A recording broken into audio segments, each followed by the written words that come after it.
आप सबका यहाँ पर स्वागत है। जैसा कि आपको पता है 2 मई 2022 से जो जन सुराज अभियान की शुरुआत हम लोगों ने की है, उसके तहत 2 अक्टूबर 2022 को पश्चिम चंपारण भितिहरवा गांधी आश्रम से हम लोगों ने जन सुराज अभियान के तहत एक पदयात्रा शुरू की रही है। उस पदयात्रा को करीब करीब अभी 2 वर्ष होने को आए हैं। इन 2 वर्षों में बिहार के करीब करीब 60% गांव, पंचायत और विधानसभा क्षेत्रों को पैदल अभी तक हम लोग चल पाए हैं। चंपारण से चलकर उत्तरी बिहार के ज़्यादातर जिलों को कवर करते हुए अभी हम लोग सुपौल तक पहुंचे हैं। सुपौल के बाद अभी ये पदयात्रा वहां से अररिया, किशनगंज, पूर्णिया, कटिहार होते हुए दक्षिण बिहार में हम लोग पहुंचेंगे और फिर दक्षिण बिहार में भागलपुर, बांका, जमुई, मुंगेर करके उस शाहाबाद की दिशा में आएंगे। लेकिन यहाँ पहुंचने में अभी 6, 8, 9 महीने भी लग सकते हैं, क्योंकि अभी काफ़ी एरिया बाकी है। लेकिन 2 बरस के इस प्रयास में सोशल मीडिया या आप लोगों के माध्यम से बहुत सारे लोग जो साथी जन सुराज अभियान इस परिकल्पना से जुड़े हुए हैं, उनकी मांग पर मैं आज एक दिन के लिए आज आपके जिले कैमूर में आया हूं। कुछ साथी जो यहाँ जन सुराज से जुड़े हुए हैं उनसे मुलाकात करेंगे। यहाँ पर बगल में रामगढ़ के आपके यहाँ उपचुनाव है, वहाँ पर जो जन सुराज से साथी जुड़े हुए हैं उनसे चर्चा भी करेंगे कि क्या वो चुनाव लड़ना चाहते हैं। और शाम में यहाँ के प्रबुद्ध लोगों के साथ एक बैठक करेंगे और फिर मैं कल सुबह यहाँ से निकलूंगा। ये पदयात्रा का हिस्सा नहीं है, ये सिर्फ एक परिचय का दौरा है। पदयात्रा जब यहाँ करने आएंगे तो कैमूर जैसे जिले में कम से कम 20 से 25 दिन मुझे लगता है एक जिले को पैदल चलने में। जब यहाँ आएंगे तो उतना समय यहाँ बिताएंगे, गांव-गांव जाना, लोगों से मिलना, जो जन सुराज की परिकल्पना है, जो सोच है, जो उद्देश्य है, उसको लेकर लोगों को जगाना, समझाना, वो काम जब मैं यहाँ पदयात्रा में आऊँगा तब करूँगा। आज सिर्फ जन सुराज से जुड़े हुए साथियों से मिलना, उनके सवाल का जवाब देना, संगठन की यहाँ पर रूपरेखा क्या होगी, उनकी भूमिका क्या होगी, इस दिशा में हम लोग बात करने आए हैं। आज की यात्रा का एक उद्देश्य ये भी है कि चूंकि जन सुराज परिवार से जुड़े हुए लाखों लोगों ने मिलकर ये निर्णय ले लिया है कि 2 अक्टूबर 2024 को जन सुराज अभियान के माध्यम से जुड़े हुए लोग मिलकर एक नया राजनीतिक दल बना रहे हैं। उस दल में जिन जिलों में पदयात्रा नहीं हुई है, वहां के लोगों के, संगठन से जुड़े हुए लोगों की भूमिका, उनका योगदान क्या होगा, उसको जानने समझने के लिए भी मैं आज यहाँ पर आया हूँ। आपके प्रश्न मैं लूंगा। उससे पहले पदयात्रा का जो संक्षिप्त मेरा अभी तक का अनुभव है, उसको संक्षिप्त 5-7 मिनट में मैं आपसे साझा करना चाहता हूँ। उसके बाद आपके प्रश्न लूंगा। पूरी पदयात्रा में 2 बरस करीब 5,500 गांवों में पैदल चलने के बाद मेरा अपना मानना है कि बिहार में 3 जो सबसे बड़ी समस्या लोग बता रहे हैं। पहली समस्या है बेरोजगारी और पलायन का। ये 3 ऐसी समस्या है जिसको किसी वर्ग विशेष, जाति विशेष, समाज, गांव, जिला, पंचायत का समस्या नहीं है, सर्वस्पर्शी समस्या है। पहली समस्या है बेरोजगारी और पलायन। दूसरी समस्या है शिक्षा व्यवस्था का पूरी तरीके से ध्वस्त होना। और तीसरी बड़ी समस्या है यहाँ किसानों की बदहाली। अब जो पहली, मैं तीनों बात को थोड़ा थोड़ा आपको समझाऊंगा कि लोगों ने क्या बताया, हम लोगों ने जमीन पर क्या देखा। जो पहली समस्या है बेरोजगारी और पलायन, इस पर खूब चर्चा होती है। आप जैसे लोग ये कह सकते हैं कि भाई बेरोजगारी पलायन बहुत मुद्दा है, इसके लिए इतना दिन पैदल चलने की क्या जरूरत है। तो पहले से लोगों को पता है, बिल्कुल ये लोगों को पहले से पता है कि बेरोजगारी और पलायन बिहार में बहुत बड़ा मुद्दा है। लेकिन इन समस्याओं के विभिन्न आर्थिक, सामाजिक पहलुओं की जानकारी आपको नहीं है, जो कि पैदल चलकर दिखी या हम लोग समझ पाए। इन समस्याओं के विकरालता का अनुभव जो हम लोगों ने गांव देहात में किया, वो शायद आपको आंकड़ों में या समाचार पत्रों में जो आप पढ़ते हैं, जो नीति नियंता बताते हैं, उससे अलग है। उदाहरण के तौर पर पलायन को ले लीजिए। बिहार की सबसे बड़ी समस्या है पलायन। लोगों को लगता है कि पलायन यहाँ गरीब लोगों की समस्या है। गरीब परिवार के बच्चे मजदूरी करने के लिए, रोजी रोजगार, परिवार का भरण पोषण करने के लिए दूसरे राज्यों में जाकर काम करते हैं। लेकिन 2 बरस पैदल चलने के बाद मैं आपको विश्वास से कह सकता हूं कि पलायन यहाँ पर सिर्फ गरीबों की समस्या नहीं है। पलायन ऐसी समस्या है जो हर परिवार की समस्या है। फर्क बस इतना है कि गरीब परिवार के बच्चे मजदूरी करने के लिए बाहर जा रहे हैं और मध्यम वर्गीय परिवार के बच्चे नौकरी और पढ़ाई के लिए बाहर जा रहे हैं। लेकिन बाहर हर परिवार का बच्चा जा रहा है। अगर आपको मजदूरी करना है तो भी बाहर जाना है, पढ़ाई करनी है तो भी बाहर जाना है, नौकरी करना है तो भी बाहर जाना है, इलाज दवा कराना है तो भी बाहर जाना है। पर पलायन का असर ये है, दशकों से चलने वाले इस पलायन की वजह से लोगों के, समाज के मन में परिवार की परिकल्पना ही धीरे धीरे खत्म हो गई है। हम लोग जब गांव में जाते हैं, शायद ही कोई ऐसा परिवार मिलता है जिसमें माँ बाप, पति पत्नी, बाल बच्चे एक साथ रह रहे हो। ज्यादातर परिवारों में कोई एक ही या 2 पीढ़ी का आदमी रह रहा है, एक पीढ़ी का आदमी बाहर ही गया हुआ है। आप लोग भी देखते होंगे गांव देहात में, जब हम लोग गांव में चलते हैं, गांव में बच्चे मिलते हैं, बूढ़े मिलते हैं, महिलाएं मिलती हैं, नवयुवक कहीं गांव में नहीं है। ये पलायन की समस्या है। ये सिर्फ गरीबों का मामला नहीं है। दूसरा, पलायन सिर्फ श्रम का पलायन नहीं है। श्रम के पलायन पर खूब चर्चा हो रही है कि कितने लोग जा रहे हैं, लेकिन पलायन का दूसरा जो पहलू है कि श्रम का पलायन इसलिए है क्योंकि यहाँ से बहुत बड़ी संख्या में बुद्धि और पूंजी का पलायन है, जिसका कोई चर्चा नहीं कर रहा है। यहाँ से जो लोग पढ़ लिख गए वो वापस बिहार नहीं आ रहे। और तीसरी जो सबसे बड़ा पलायन है, जो कि श्रम और बुद्धि से भी ज्यादा, वो है पूंजी का पलायन, जिस पर कोई चर्चा नहीं हो रही है। हम लोग सोच रहे हैं कोई बाहर से आकर यहाँ 10,000 करोड़ का फैक्ट्री लगाएगा, 2,000 करोड़ रुपया का फैक्ट्री लगाएगा तो रोजगार मिलेगा। आपको हमको ये नहीं पता है कि पिछले 30 बरस में बिहार के बैंकों ने 26 लाख करोड़ रुपया, इसको याद रखिए, 26 लाख करोड़ रुपया बिहार के लोगों का जमा किया हुआ पैसा बैंकों ने दूसरे राज्यों में भेज दिया। ये सबसे बड़ा पलायन है। तो जो जन स्वराज की सोच है कि जब तक पूंजी का पलायन नहीं रुकेगा, तब तक बुद्धि का पलायन नहीं रुकेगा। जब तक बुद्धि का पलायन नहीं रुकेगा, तब तक श्रम का पलायन नहीं रुकेगा। लेकिन अगर पूंजी का पलायन रोक दिया जाए तो बुद्धिमान लोग, जो पढ़े लिखे समझदार लोग हैं, वो पूंजी का उपयोग करके यहीं पर रोजगार के अवसर पैदा करेंगे और उसी से श्रम का पलायन रुक सकता है। तो पलायन की जो बड़ी समस्या है, जिसको हम लोग समझते हैं कि पलायन मतलब मजदूर ट्रेन पर, बस में बैठ कर जा रहा है, ऐसी बात नहीं है। बिहार से बहुत बड़े पैमाने पर पूंजी का पलायन हो रहा है, बुद्धि का पलायन हो रहा है, जिसकी वजह से श्रम का पलायन उसका परिणाम है, वो कारण नहीं है। शरीर में इन्फेक्शन है तो आपको बुखार होगा। पूंजी और बुद्धि का पलायन है, इसलिए श्रमिकों को यहाँ से बाहर जाना पड़ रहा है। इसी तरह जो बेरोजगारी है, हम लोग को लगता है कि पढ़ा लिखा आदमी जो घर का गरीब है उसके लिए बेरोजगारी, रोजगार बहुत बड़ा मुद्दा है। ऐसी बात नहीं है। जब हम गांव में चलते हैं तो जो लोग 10 बीघा, 15 बीघा, 20 बीघा के मालिक हैं, बड़ा रोजी रोजगार व्यापार कर रहे हैं बिहार के नजरिए से, वो लोग भी आकर कहते हैं भैया 20,000 रुपया का भी नौकरी का बच्चे को दिलवा दीजिए।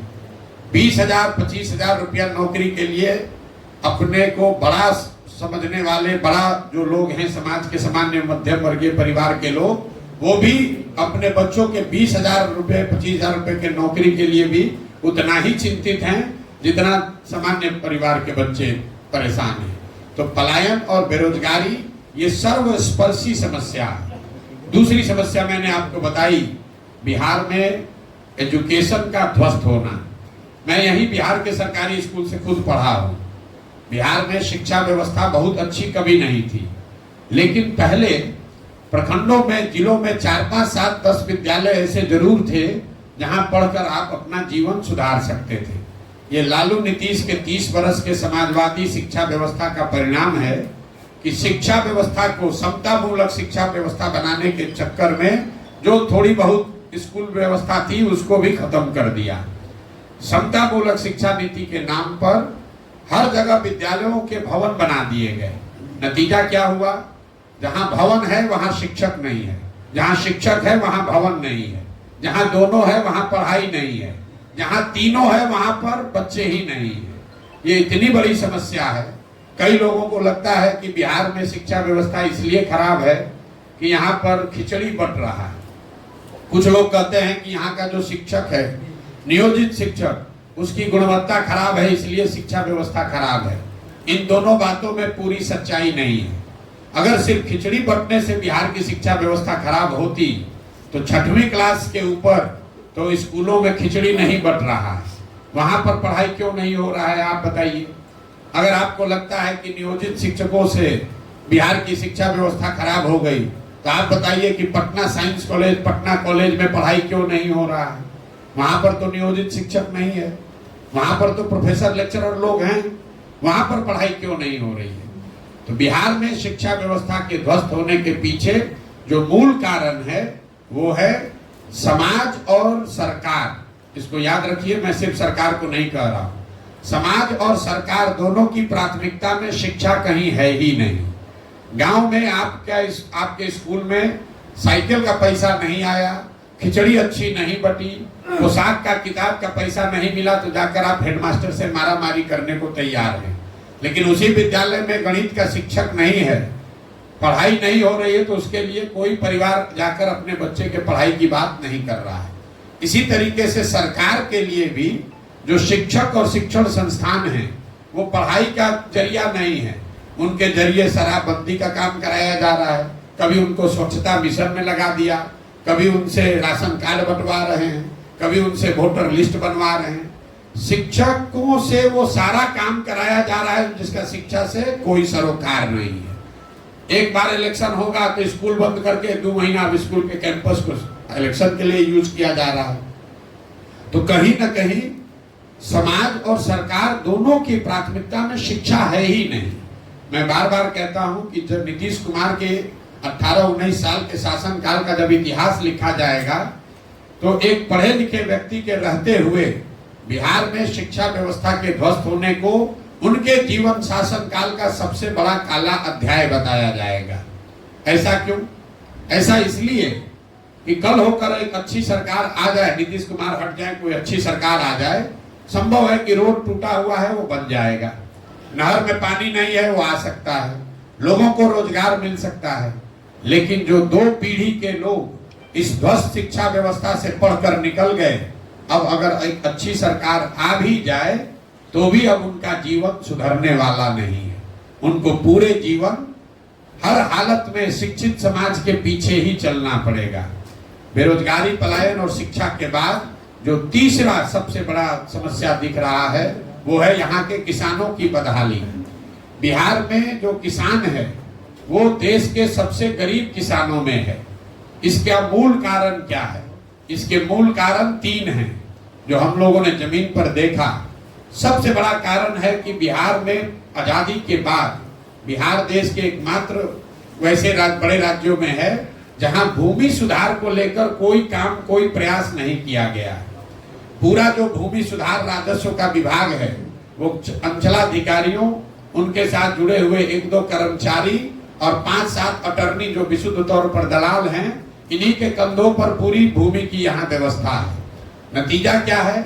यहाँ 1/3, ये आंकड़ा याद रखिए, जितनी खेती या योग्य जमीन है उसमें 1/3 जमीन के मालिकाना हक को लेकर डिस्प्यूट खड़ा है। या तो परिवारों में झगड़ा है, या मामला कोर्ट में है, या सरकार और जो जिसके पास जोत का अधिकार है उसके बीच में लड़ाई चल रही है। भूमि सुधार के लागू नहीं होने से भूमि की, जमीन की जो प्रोडक्टिविटी है वो कम है। अगर आपके पास जमीन है भी तो आप उस पर लोन नहीं ले सकते हैं, जमीन है भी तो उसको बेच नहीं सकते हैं, उसका क्लियर ओनरशिप फिक्स नहीं है। तो आप जमीन से सिर्फ खाने का उपाय कर पा रहे हैं, उससे कमाने का कोई उपाय नहीं कर पा रहे हैं। दूसरी जो किसानों की बड़ी समस्या है वो है यहाँ जल का कुप्रबंधन। जो हम लोग यहाँ बात करते हैं कि बिहार में बाढ़ बहुत बड़ा अभिशाप है, ज्यादातर लोग समझते हैं कि यहाँ बाढ़ बहुत आता है इसके लिए खेती और किसानों की हालत खराब है। मैं एक आंकड़ा आपको बता रहा हूँ, बिहार में टोटल जितनी खेती योग्य जमीन है उसमें 50% जमीन पर ही बाढ़ का खतरा है। बाकी का जो 50% जमीन है उसमें करीब करीब आधी जमीन जल जमाव की वजह से प्रभावित है, जहां सिर्फ एक ही फसल हो रही है।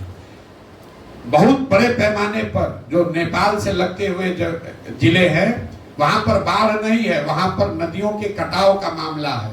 नदियों के रास्ता बदलने से हजारों एकड़ उपजाऊ जमीन, आज जो इस साल जो उपजाऊ जमीन है अगले साल वहां रेत पड़ जाता है। लोग ओवरनाइट खेतीहर से, किसान से मजदूर बन जाते हैं। जैसे ही आप नेपाल से लगते हुए जिलों से नीचे उतरेंगे, गोपालगंज में, सिवान में, छपरा में, मधुबनी में, दरभंगा में, खगड़िया में, बेगूसराय में, समस्तीपुर में, हर पंचायत में हजारों एकड़ जमीन ऐसी है जहां एक बार बरसात में पानी आ गया तो पानी 6 महीना 8 महीना निकलता ही नहीं है। तो मैं आपको ये बताना चाह रहा हूं कि बिहार में जितनी बड़ी समस्या बाढ़ की है उससे भी बड़ी समस्या खेतों में जल जमाव की है। बाढ़ है तो वहां 3 दिन पानी आया फिर भी कुछ हो जाएगा, लेकिन जो जल जमाव है वो परमानेंट व्यवस्था है, परमानेंट परेशानी है। उस खेत से जहां 2 फसल 3 फसल हो सकता था वहां एक ही फसल हो रहा है। दक्षिण बिहार में सूखे की बहुत बड़ी समस्या है, सिंचाई की समस्या बहुत है। एक आंकड़ा और याद कर लीजिए, बिहार देश का एकमात्र ऐसा राज्य है जहां पिछले 10 वर्ष में सिंचित भूमि की मात्रा 11% से कम हो गई है। जैसे आप गांव देहात में यहाँ देखते होंगे, लोग बताता है कि नहर में पहले पानी आता था, आजकल पानी नहीं आता है। तो नहरों के रख रखाव में जो कमी आई, जो नलकूप की व्यवस्था में कमी आई, उसके वजह से 11% सिंचित भूमि आज सूखे के चपेट में है। मतलब अगर 10 वर्ष पहले 100 एकड़ में नहरों और नलकूप से सिंचाई की व्यवस्था थी तो वो घट के अब 89 एकड़ ही रह गई है। लेकिन ये भूमि सुधार और जल कुप्रबंधन के बाद भी जो किसान यहाँ उपजा रहा है उसके परेशानी का सबसे बड़ा कारण ये है कि एक आर्थिक सर्वेक्षण बताता है कि बिहार में जो किसान जो फसल उपजा रहा है उसको उसका उचित मूल्य न मिलने की वजह से हर साल यहाँ के किसानों को 15 से 20 हजार करोड़ रुपए का नुकसान हो रहा है।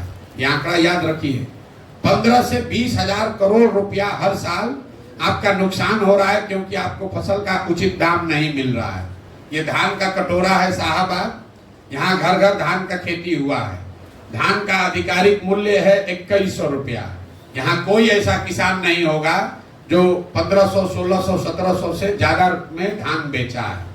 हम लोग यहाँ बैठ के बात करते हैं कि पंजाब में किसान, हरियाणा में किसान बड़ा धनी है। तो एक आंकड़ा फिर याद रखिए, पिछले 10 वर्ष में पंजाब में 70% धान और 75% गेहूं सरकारी समर्थन मूल्य पर खरीदा बेचा गया है। बिहार में ये पैक्स की जो व्यवस्था है, ये सारी व्यवस्था मिलाकर सिर्फ 13% धान ही यहाँ सरकारी मूल्य पर खरीदा गया है पिछले 10 वर्ष में, और 1% गेहूं सरकारी समर्थन मूल्य पर खरीदा गया है। गेहूं में चूंकि मार्केट का रेट ज्यादा है इसलिए उतनी परेशानी नहीं है, लेकिन धान यहाँ पर औसतन 30 से 40% कम दाम पर आप बेच रहे हैं। यही हाल गन्ना का है, यही हाल मकई का है, यही हाल सब्जियों का है।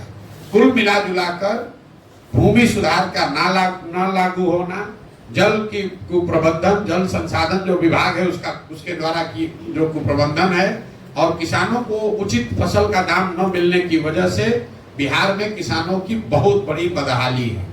ये 3 जो समस्या है, मैं बाकी समस्या नहीं बता रहा हूँ कि रोड कहाँ खराब है, कि बिजली का बिल ज्यादा आ रहा है, कि क्या हो रहा है।